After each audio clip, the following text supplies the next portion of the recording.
Hello, and welcome to Looking Up, A View from the Valley. My name is Mark Weissman, and thank you very, very much for watching. I'm very excited about this brand new television show that will hopefully be educational and informative for the entire family. The premise of the show is to take a positive, nonprofit, and unique perspective on the lower Naugatuck Valley region. For the purposes of this show, that will include Shelton, Derby, Ansonia, Seymour, Naugatuck, Beacon Falls, and Oxford. If you have any comments on the show, feel free to provide feedback, questions, or suggestions to lookingupvalley@gmail.com or check out our Facebook page and dedicated website. Thank you very much. Thank you for watching Looking Up, A View from the Valley. Today we're filming from the Plum Library at the intersection of Coram and Worcester Street in Shelton. And we're joined by Elspeth Leyden, director of both Plum Library and Huntington Branch Library, and Sean Fields, director of the Huntington Branch Library. So thank you very much for joining us. Appreciate it. Thank you for having us. No problem. You mentioned partnering. I believe you guys also partner in some way with the Rotary. Is that correct? You guys work, or at least work with the Rotary Club in Derby and Shelton? Well, we have to by default. I'm president of the Derby Shelton Rotary Club. Okay. So, but yes, no, they do things like they have purchased some advertising space on our homebound delivery van. What is that? A couple years ago, we started a service where we bring library materials to folks that either live individually or in community settings like Wesley Village, Right. that cannot come out to the library anymore. Like a bookmobile like we used to have in school, but Like, we do yeah. that for the public. That's great. Right, we bring it out to them every other week. Okay. And part of that, we also stop by corporate towers, Okay. Cinto's Sure. corporate towers, Sure. for a couple hours so that the workers there can have access to materials directly. Now, do you, for that effort, that specific effort, do you partner like with the United Way or anything other than the Rotary, or do you, in other words, are there any other? Well, things? originally, again, the Valley Community Foundation gave us a grant to purchase the van, okay. which we bought out of the state surplus. Okay. And Actually, it was the Friends who bought the van.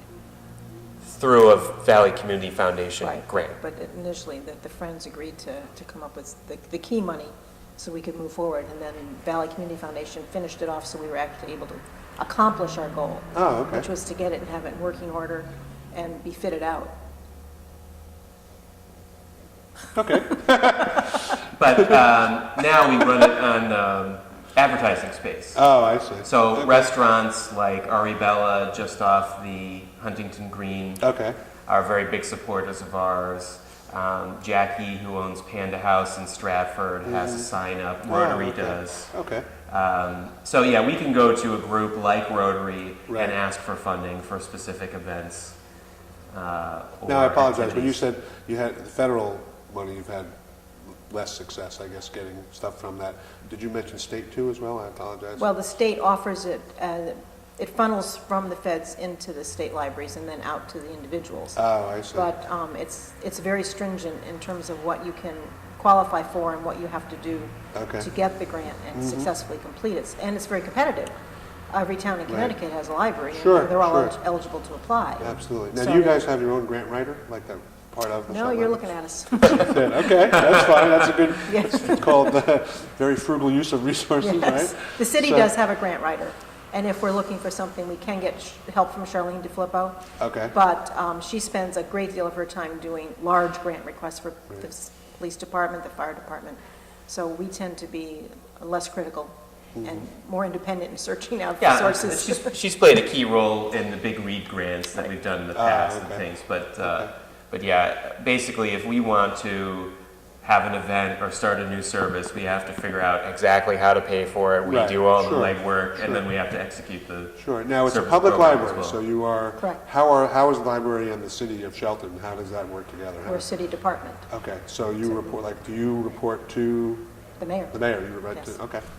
Okay, so does he appoint you, appoint the director, No. or how does The that? director is, well, they don't come around very often. Right. So I guess it's every mayor who gets involved sets his own standards. Sure. I was actually hired under the Pecauda administration. Okay, But it's a merit system position, which is a small group of employees in the city. It's parallel to a union, but it isn't a bargaining unit. okay, And there's a testing system established by the merit system, written and oral exams, and then the board comes up with a candidate that they would like to suggest. and then brings that to the mayor and the Human Resources Department, and then we use that system for all the positions that are open for Oh, I full-time. see. Okay. So it's across the board. Right. So, no, the election occurs when the board of directors is replaced Right, and I every think 2 you and I had that years. conversation, because I was confused, and I thought it meant, like, when I saw the people who were being elected from the board of directors, that meant you were retiring or something. I was like, no, I don't want that to happen, because you've been such a help just getting this show off the ground, et cetera. So, but yeah, that's separate, basically. Right, You're library just- board of directors is elected, which is a surprise to many people.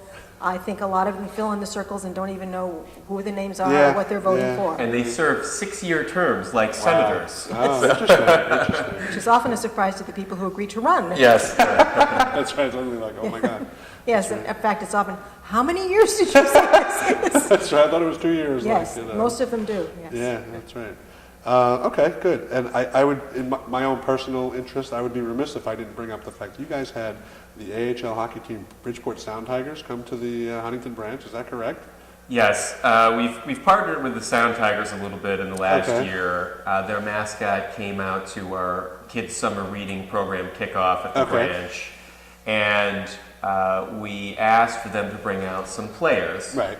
for community members Sure. to meet. We had one injured player came Okay, out, that's fine. and their PR people, That and works. he was fantastic with the Who- kids. who was it? Rhett Rakshani. Okay. And I was just at a game actually for Rotary. They did a little polio plus fundraiser Oh, trying wow, to eradicate nice. polio from around the globe. So we were there, and Rhett was still not playing, so he's still injured. But he came out and he was great with the kids. That's especially. great.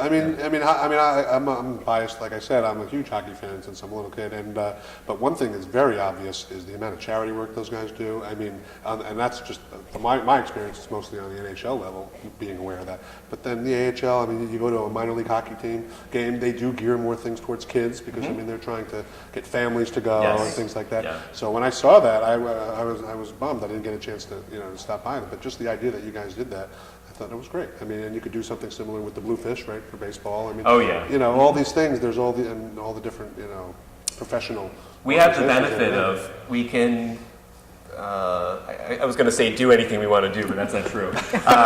Thematically, we can do anything we want to do. So we've been able to meet some fantastic people through these themes. For example, our theme last spring was Poland. Okay. And so we offered all sorts of different cultural programs where people could learn about Polish food and Polish dance, and actually we had some survivors of the episode where the Russians took over Poland and deported those folks in what is now Ukraine Right. out into Siberia. Yeah.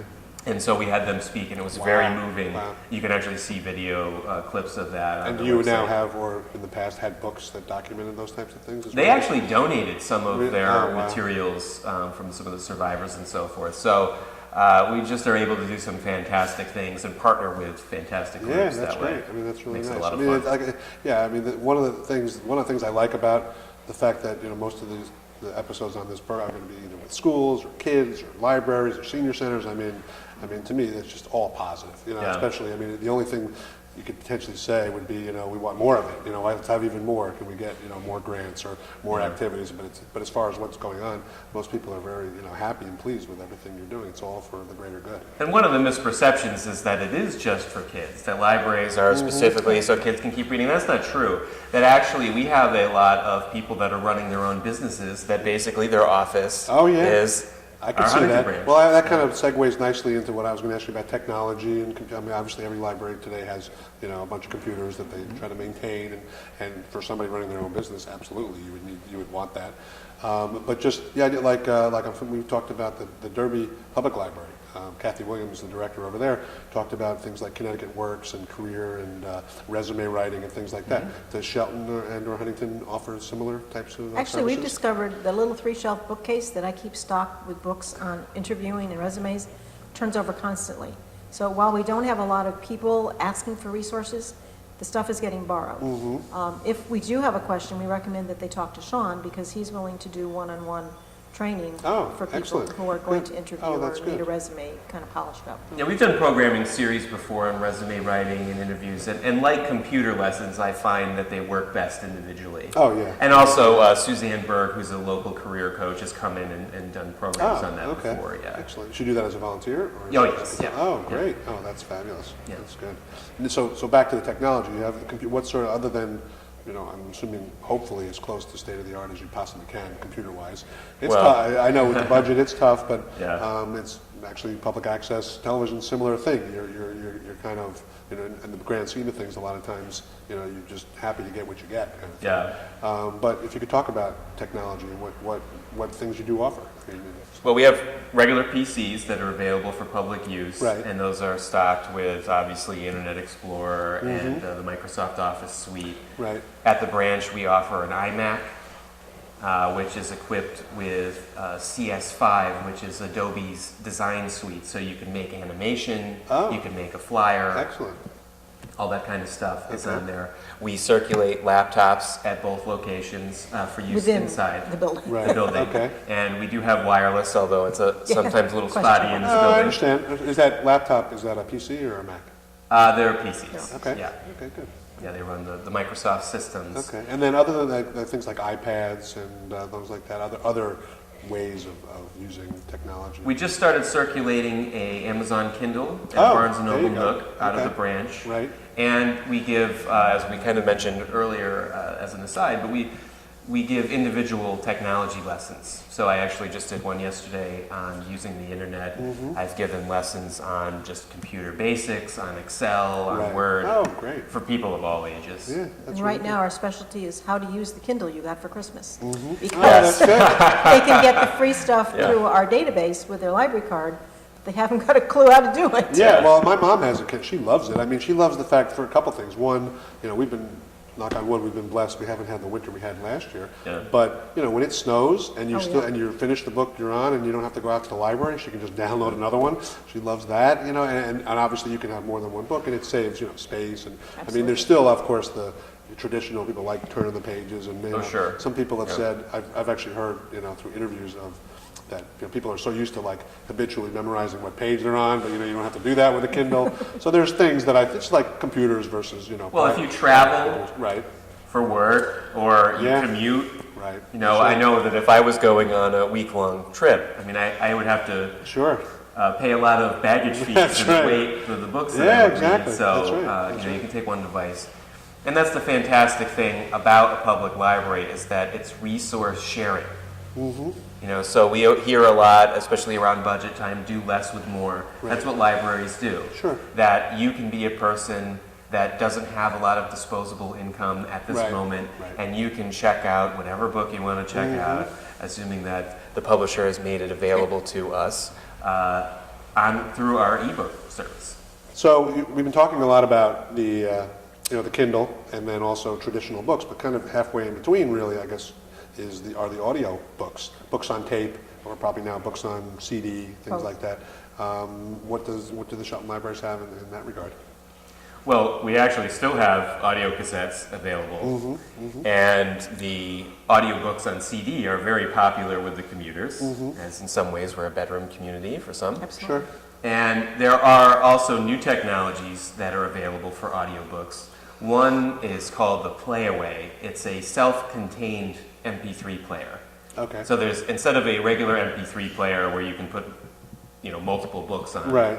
it comes as one title. Oh, okay. And so it's nice and light. We know that a lot of people use them when they're doing housework. Also, folks that maybe have medical issues with their hands, they have trouble holding a book, Oh, good can point. hold this device. It's very light. They can be plugged into cars as well. And just like the ebooks, it actually uses the same platform. We have downloadable audiobooks. So we've talked a lot about the physical locations, Right. and we mentioned our physical traveling location, Right. the homebound service, but also we have an entire electronic presence, Right. databases, ebooks, audiobooks, Right. photo collections. Now, like traditionally, I guess growing up, it's like newspapers. You would archive, you put them on microfiche, right? I mean, that was Just come to our website. Okay. We've got the Huntington Herald archived. Okay, well, that's good. That's what I'm saying. So the Herald, that would make sense because given it's a Shelton paper. But as far as, like, is there any thought sort of taking a step back and thinking to make, just convert everything, or most things, and actually have an effort where you scan things and that's like ongoing as far as existing books and just make them, they're only going to be available electronically? Well, I mean, there's a lot of issues with that, copyright issues.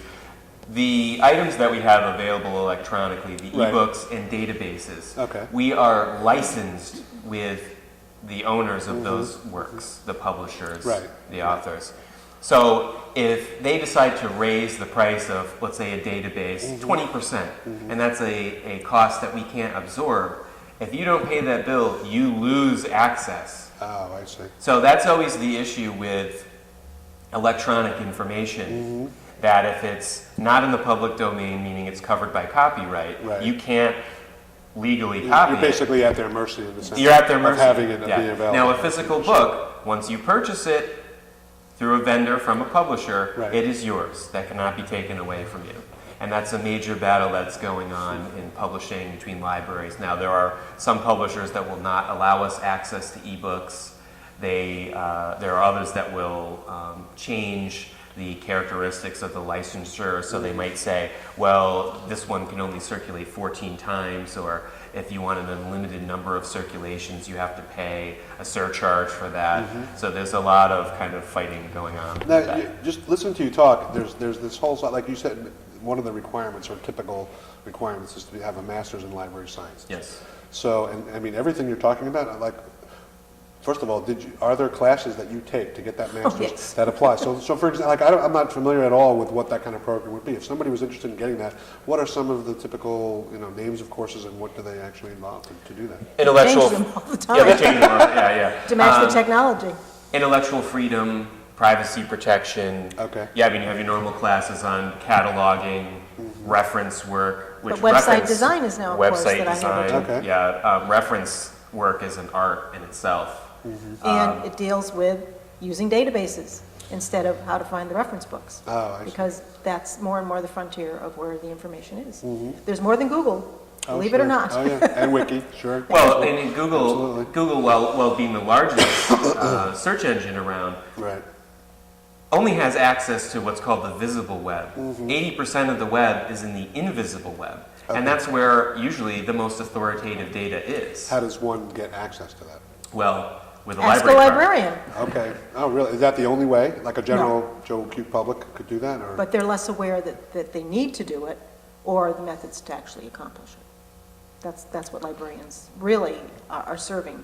Rather than helping you find the encyclopedia you needed, now they're helping you navigate the I internet. see. We hear that all the time, why do we need a library? We have Google. And saying, Right, well, right. first of all, you have a for-profit entity that is also making money off of tracking what you're looking Exactly. at. And you can do, I mean, with websites, you can artificially increase your presence on Google, just so Right, so you're the by first. paying them. Trying to sell us Exactly. products to do that. Exactly, or just, Yeah, or but the- organizing your website in a certain way that makes it so you get more hits and all Yeah, that. but the main point is that there is a huge amount of information coming out every single day. Right. More than ever.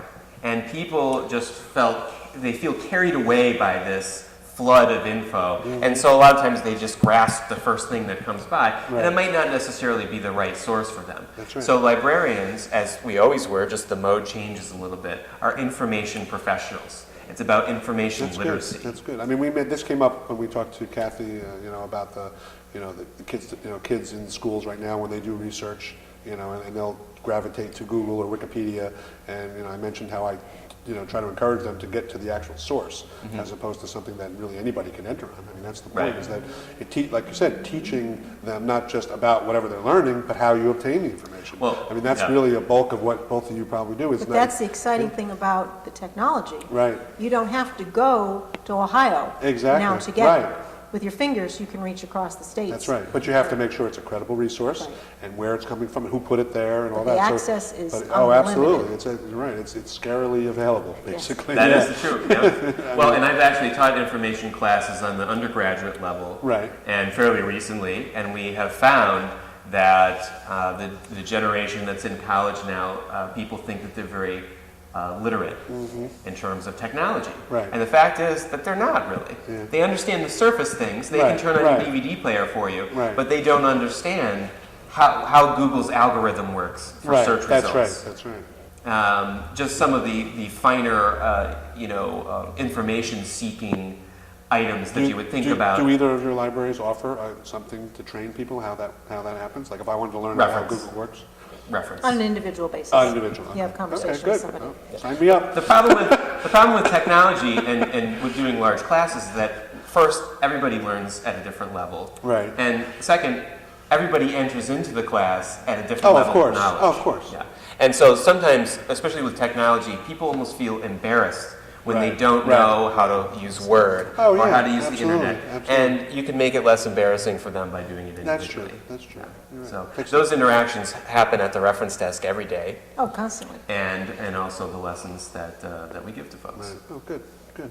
Now, there's also, I guess, bibliomation is something that you use, I guess, to communicate between libraries or amongst yourself. If you could talk a little about what bibliomation is and how it's used in the Shelton libraries. Well, it's a consortium. Again, we are often encouraged during budget time to look for partnerships that you could make to drive down costs. Libraries have been doing this since the inception of the concept of the library. Now, can you define, what is a consortium? Can you A define that? consortium is just a group of entities that partner together to make use of economies of scale. So, for example, Bibliomation is a consortium that public, not usually academic, there's one or two in there, Fewer. and school library media centers Okay. can join to cost share. So the things that we get from Bibliomation include the integrated library system, which is the system that runs all of our circulation functions, runs the online public access catalog, and they administer that system. They also provide computer, IT assistance. They will give training classes on all sorts of different subjects. And so if you were doing any one of those things individually, it would be very expensive. Oh, sure, If you're going to have your own integrated library system, you need dedicated servers, you need the IT staff, which are very expensive Which is to maintain 24/7. those. Oh, 24/7. that's It's right. not Good when you're point. open, Yeah. it's all the Good time. point. That's You right. need generators to keep those going when the Power regular goes power goes out. Sure. So Backup systems. yeah, and all that, yeah. sure, So there is about 100 libraries in that consortium that partner together and cost share. Now, okay, so that brings to the point that a Connecticut library card in Shelton, Derby, anywhere can be used anywhere in the state. Yes. Right. I mean, are you aware of any other states that offer that sort of system? Not throughout the entire state, although to be fair, when you go out west, everything is based on a county system. Oh, that's right. So the counties will often have large county library systems, which are pretty sizable and really as big as our, Right, as our big state as the system. That's true. Good point. That's but, right. but no, this is a pretty unique thing. Yeah, it's great. And not only do you have access to all the public libraries and you can go there and borrow things, but you have access to databases that are purchased by the state library system. So some of these databases that we've been talking about, we have access to through the state system. Right. Also, you can request a book from, let's say, Hartford. Right. There is a van or a couple of vans that go around every day delivering items from one library to another. Now that's been consistently on the chopping block for the state budget for the last couple of years, but we've managed to stave off those cuts. So we get in items all the time from Groton, from Mansfield, Right. from Weathersfield, and that's kind of a long drive for someone that just wants one book. Well, the interesting thing is if you tie the two things we've been talking about together, this whole logistical thing of saying, the idea of having it all in one state is good, and then having the e-books. Like if more and more books become, then, of course it depends on the bandwidth of what you're sending. You could email books from library to library, theoretically. I'm just saying, if you had that capability. So the idea, if you actually, if it becomes a fact where, you don't have someone you can actually hand deliver, that may be something, potentially. Less likely because of the publication rights and copyright. You have to make a delineation between the rights to the printed materials and physical materials like DVDs Okay. and electronic materials. Okay. See, the electronic item, as I was mentioning, Right. you don't own. You have a license that allows you to use Like when you that have a for computer year. software Yeah. program, you own the license. Now, Yeah. if you are a resident of Derby and you have a Derby library card and you go to our website, you cannot access our databases. Right, because it's right. based on having a library card from Shelton. Likewise, if you're a Shelton resident, you cannot just be at home. So the books are available. The books are available. But then the specific databases amongst each town or maybe. And that's Right. a licensing agreement. That isn't something Okay. that libraries initiated. It's something that libraries are willing to deal with. Right. We had the same problem, you were talking about the downloadables. That goes back to the CD-ROM, back when you were still in grade school. Right. The big cutting edge thing was CD-ROM stations in libraries. Right. They didn't know how to market them to libraries because it had never occurred to the creator of the CD-ROM product that a library would want to buy it and then let its users use it for free. So the whole marketing plan kept things out of the hands of libraries because the people in the sales department Right. weren't sure how to deal with I it. see. And it's just persisted with every format that's come along since. The entire coping from the private sector to the public library, we're just working at counterproductivity. There are modes of delivery for information that we haven't gotten into, such as downloadable music. Right, I was thinking that. You know, that's another service, Yeah, that's right. downloadable movies. Yeah. And those are still kind of on the very frontier of library service. Sure. Now, in fairness, the owners of these properties, especially the publishers, Right. have also been struggling with all these different formats. Sure. And I was at a meeting one time with a number of different publishers. Actually, I think we were having dinner. And they were saying that we used to have to work up the marketing materials for maybe a hardcover edition, maybe a paperback, maybe large print. Right. Now, you have to do those things, Right. 4 different versions of audiobooks, Right. and then 6 different versions of ebooks. That's right. So they thought that by going electronic, they would be saving money. Yeah. And in many ways, it's an Right, extra because of all the expense. different formats, it basically expands now the scope of what you have to do. Right, So, right. okay. If you have any comments on the show, feel free to provide feedback, questions, or suggestions to lookingupvalley@gmail.com or check out our Facebook page and dedicated website. Thank you very much.